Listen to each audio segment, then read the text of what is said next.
Okay, just what the hell's going on here? Shaking my head, I flicked the light switch again. Nothing. The fluorescent bar didn't even blink. Shit, I groaned, staring at the dark ceiling. This was the second light in a row that had crapped out on me. 3 if you count my reading light, and it seemed pretty damned odd. Either I was having an incredible run of bad luck, or my apartment was starting to fall apart. Maybe there's a short somewhere, I thought. I'd only been awake for 6 minutes, but it had been the most hectic 6 minutes of my life. It began with the dream, watching my own funeral from an invisible perch. My girlfriend was there, my mother was there, my buddies from work were there, and a tall, sinister-looking preacher reciting the Lord's Prayer as my friend shoveled in the dirt. Then I heard a strange, soft voice calling my name. Eerie as hell, but nothing compared to the shock I got when something grabbed me and jerked me awake. That's when things got hectic. Convinced that someone had invaded my room, I leapt out of bed and wound up caught in the blankets. I struggled free, then groped my way over to the light switch. I'd fallen asleep with my reading lamp on, but it was off when I awoke, which means that it died like the other 2 lights, or someone had turned it off intentionally. Either way, I wasn't taking any chances. After flicking on the bedroom light, I found no trace of anyone in the room. I was freaked out, though, and convinced that the intruder had hidden under the bed. So I went to the closet and pulled out the walking stick my father had bequeathed to me. It was long and heavy, with a thick brass knob at the top. My plan was to confront the intruder face to face, wait for him to slither out, then crack him over the head. Unfortunately, or fortunately, depending on how you look at it, I didn't find anyone under the bed. I was just being paranoid. Confusion set in as I tried to understand what was going on, but, owing to my startled, half-asleep state, I wasn't able to come up with any answers. I'd been sick all weekend, suffering from the most morbid hallucinations imaginable, and the nightmares had been an every night occurrence since New Year's Eve. I was truly cursed. I just didn't know it. That's when my bedroom light fizzled and died, leaving me in literal and figurative darkness. I went to straighten the mess I'd made of the bed and felt an awful cramp in my bladder, so I stumbled toward the bathroom in the hall. Now that the adrenaline was wearing off, I felt worse than ever. Weak, achy, feverish. All I wanted to do was pee and go back to bed. But that just wasn't my fate. Click went the light, and nothing happened. Which is how I found myself standing in a dark bathroom at 2 in the morning in my underwear cursing at the ceiling. Not my proudest moment. Screw it, I decided. It had to be a short in the wiring, about which I could do nothing until daytime. It was a solid idea, more than plausible. But the whole thing was still a pile of bullshit that I really didn't need. Grumbling, I moped to the toilet. The bathroom was not only dark, but freezing. The tile felt like ice under my feet. I began to shiver as I relieved myself. Gotta turn the damn heater up, I thought, aiming with one hand and checking my forehead with the other. Hypnotic toilet splatter filled my ears, lulling me back to semi-sleep. My forehead still felt warm. This flu was really kicking my ass. I yawned as my stream faded into short spurts. This sucks, I muttered, readjusting my underwear. I flushed the toilet, turned, and lurched toward the door. But I didn't make it very far. I was halfway to the hall when the overhead light flashed on, which scared the shit out of me. I jumped, shielding my eyes with one hand and reaching for the counter with the other. What the? I was about to say fuck when the light began to blink as if it might die again, giving off a weak strobe effect. I looked up with extreme annoyance, thinking that it had to be a short. Definitely. Better turn it off, I decided, but before I even turned my head, something awful and undeniable clicked. I hadn't left the switch on. That thought, so clear and strong, made me shiver again, this time from fear. Shit. I should have bolted when I had the chance, but instead I looked at the light switch and sure enough, it still pointed down. Oh, Christ. Like an idiot, I continued to stand there, staring at the blinking light as if hypnotized. And in a way, I guess I was. Because when I tried to move, I found I couldn't. It literally felt like my feet were stuck to the cold floor, and I began to wonder if this was all just another horrible dream.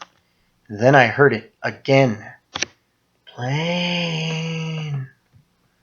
The ghoulish sound came from everywhere and nowhere all at once, just like in my nightmare. My breath caught in my throat and I went stiff, as if standing at attention. This was the moment I'd been waiting for in secret dread. The moment when everything came together. When I'd have no choice but to know, understand, and accept that I was truly, irrevocably fucked. And what did I do? Well, I fought it the only way I could. I simply shut my eyes. Teeth chattering, arms locked against my ribs, I stood there like a stubborn child, helpless but refusing to confront the horror around me. My heart thumped as I curled my hands into fists, and all the while the overhead light continued to blink on and off, throwing flashes of weak, pale light into the shadows.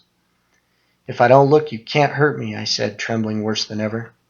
I knew how ridiculous that sounded, especially coming from a grown man, but I didn't give a shit. Grown-up logic worked just fine in the real world, where things are usually what they seem. But I'd now entered into the realm of monsters, of strange, untoward things which happened for no other reason than the monsters wanted them to, and my only hope was to embrace the wisdom of small children. Because to actually look, to face whatever loomed in the darkness, meant risking my very life, maybe even my soul. Blaine. No! Blaine, look. God, that voice sounded horrible. A low, sinister, subhuman growl, seeping from the dark corners around me. With it came a thin whisper of an echo that gave me a sick, uncertain feeling in my stomach. It seemed like two people, or two things, maybe, whispering in my ears at the same time. One a shadowy creature of doom, the other a demented child. They said the same words, but slightly out of sync, like some maddening sound effect. It made me want to tear my eardrums out. "No," I screamed. "I won't look, so fuck off." An awful silence stretched out. I stood there, quivering, waiting, fearing. No sound except my own ragged breath, tears beginning to run down my face. "Just go away," I repeated, grateful to be able to do even that much in my own defense. Again, I told it to leave. And again. My mouth went on autopilot, and "just go away" became my mantra, a childish, mystical chant to keep me safe. Beneath that hopeless gibbering, I began to wish that someone, anyone, was there with me. I didn't want to face this alone, and if I had to die, then at least there'd be a witness, someone else who knew and understood the horrible truth. But there was no one, not even Joan. "Just go away. Just go away. Just go away." I jerked and felt a sudden head rush, as if I'd just tanked 3 strong drinks in a row. I'd never been a heavy drinker, but every time I'd gone past my limit, it's felt like that. Like standing on a giant turntable that's begun to spin. "Oh no," I thought, eyes still clamped shut. "Just go away. Just go away." Look. My mantra ceased as the intermingled voices spoke. The childlike lilt behind the growl mortified me. In my mind I could see the child it belonged to, a beautiful, dark-haired girl with a malicious grin on her pale face, gesturing for me to come closer, because she has a present, a bloody dagger behind her back. "Fuck!" I screamed, pushing that horrible image away. Then a new tactic suggested itself. Maybe I'd been wasting my breath. Maybe I should have been screaming for help. But before I could actually make my mouth form the words, I felt pressure, sudden and very painful, around my neck. A fresh jolt of terror shot through me as I began to choke. It felt like a steel clamp around my throat, and when I reflexively reached up, some brutal magnetic force ripped my hands away. "Look!" Sniveling, I shook my head. I hadn't done anything to deserve this, and I decided that I'd rather die than be cursed with whatever this thing wanted to curse me with. Better to die in agony than live as a tormented, raving lunatic. But death wasn't through with me yet. It had spoken to me. It had grabbed me. And now it decided to caress me. Just one loving finger stroke up the length of my spine. "Look!" God, it felt awful. I shivered as if I'd just been electrocuted. The cold burned. My face, bunched like a child in the midst of a tantrum, uncoiled with a loud gasp. My jaw dropped. My eyelids sprang back. God damn it! And finally I came face to face with death itself. It had become my reflection in the mirror. "Blaine!" The pressure around my throat disappeared. I tried to scream, but only managed a pathetic whimper. Beyond desperate, I again tried to shut my eyes, but it wouldn't let me. I couldn't even blink. Dead already. My first instinct was to beg and plead for my life, but I knew it wouldn't do any good. This web had been woven around me since New Year's, and now I was trapped, in the dead of night, in my bathroom, beneath a ghostly, blinking light. Already dead. Taunting me now. It had won just as it intended, and from what I saw, it didn't look as frightening as I'd imagined. But that was the smallest of consolations. The fact that it existed, that it could reach into the physical world and fucking throttle me whenever it felt like it, was terrifying enough. What the hell do you want? I thought. Fascinated, I gaped at the murky figure on the other side of the mirror. It was wearing some sort of cloak, blacker than fresh tar, with a drooping cowl that obscured its face. It flickered in the weak light, blurring in and out of focus. Though it didn't move, I caught glimpses of its face, a patch of its brow, the point of its cheek, the curve of its chin, all a sick grayish color, and I knew that if I could reach into the mirror and push its cowl back, I'd be staring at a naked skull. The Grim Reaper itself. Why? I asked through quivering lips. Why me? Chosen, it replied, laughing softly as its voice seeped into the room. The girlish voice giggled beneath a halting chuckle that sounded like subdued thunder. A cruel, satisfied sound. Chosen? I repeated, sinking into perfect misery. For what? Again that awful laugh. What am I supposed to do? My face glistened with fresh sweat, and my back still stung from its arctic caress. Death, it replied. I shook my head.